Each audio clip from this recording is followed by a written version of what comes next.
The downside of standardized testing.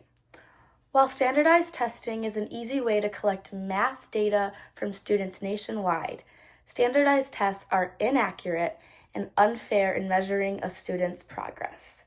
The scores from these hundreds of multiple choice question tests can have very high stakes, including preventing students from passing a grade level and even firing the educators that are giving out these tests. The truth is, humans are not meant to be standardized, so the requirement to learn and pass these robotic-styled tests leads to unnecessary stress and self-doubt. Standardized tests only collect data from standardized minds, which most young students do not have, nor should they. Pressuring students to do well on these tests is a strange way to measure their success, because why would we want everyone to learn the same content and take the same path? No jobs would be important if everyone just knew how to do the same things. It's important for kids to think outside of the box and realize that there's so much more in the world than just knowing how to do this equation and knowing how to figure out this reading problem and what sentence length this is. And it ends up making them just stressed out more because I don't know this, I don't know how to do this. And it leads to worse scores because they're just freaking out because they think they need to know these things when in the grand scheme of things that's not as important as it's made to be. The results of these standardized testing scores can also lead to students being held back and or their teachers losing their jobs. There's so much pressure around you have to get this score and every one of your students needs to have this or above for your class to pass the test. But some students just don't work like that, and some teachers know that students don't work like that, and maybe they're not completely teaching to that style because they're trying to teach the students things that are important and more necessary that will lead to them being different and having different styles of brains. And then some teachers end up wanting to quit their jobs because their scores aren't good and they don't want to get in trouble.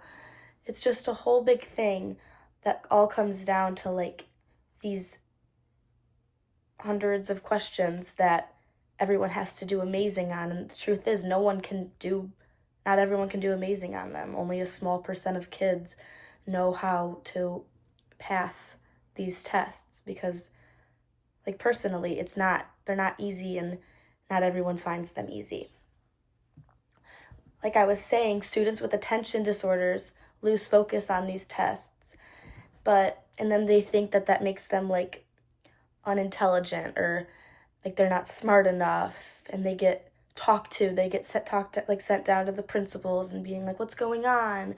Their parents get involved, and it makes them think that they're not good enough, but it's just a test that not everyone's brain can get behind, and it's not easy for everyone, and that's okay. But when it's so crucial that they do amazing and they get this or above to be passing, it might make them just have so much self-doubt, and then they'll just put aside well, I couldn't do well on this test, so I'm not a good student. And then that leads to them not trying as hard because they just think I'm not a good student. That's fine. I don't need to try hard in school because I don't think I'm a good student because of this single test score from third grade said that I should stay in third grade an extra year, so maybe my mind's just not smart. And then they're losing the value of education because they're just putting all this pressure on this single test score, however many test scores, and that just makes them not be learning the real information that will get them far in whatever field path they decide to go down in life. It's sad. There are different ways to test students that show the true power and capability of their brains. There are tests that determine how outside of the box they can think, and I think it's important that we start to focus more on stuff like that so that students who end up taking the test and not doing well, they don't get their hopes down and their spirits down of them never being able to learn, because the odds of them passing this one very specific test maybe that's not high, but if they took another test that allowed them to like show their true power of their brains more, that could make them realize that they're not stupid. Their brains aren't wired in the way like majority of other students, including myself, their brains aren't wired in the way that they have to take these tests and do perfect.